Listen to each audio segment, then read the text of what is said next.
तर श्री स्वामी समर्थ माझ्या मैत्रिणी. तर आज आपण बनवणार आहोत उन्हाळी पदार्थ मूग वडा. तर मी अर्धा किलो मूग डाळ भिजत घातली होती रात्रभर. ही अर्धा किलो मूग डाळ आहे. तर याला मी आता मिक्सरच्या भांड्यात बारीक.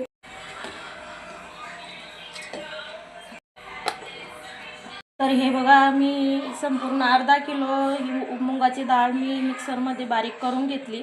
याच्यात हिरव्या मिरची, कोथिंबीर आणि लसूण टाकून ते पण त्याच्यात बारीक करून घेतलं. टाकणार आहोत चवीपुरतं मीठ, भरून जिरं टाकायचं. याला मिक्स करून घ्यायचं चांगलं.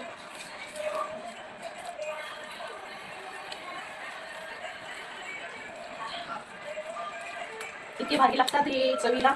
वाळल्यानंतर त्याला 2 दिवस खमंग उन्हामध्ये वाळून घ्यायचं. तर हे बघा, आता याची वडी पाडून घेऊ आपण एका परातीमध्ये आणि उन्हात ठेवून देऊ ती परात.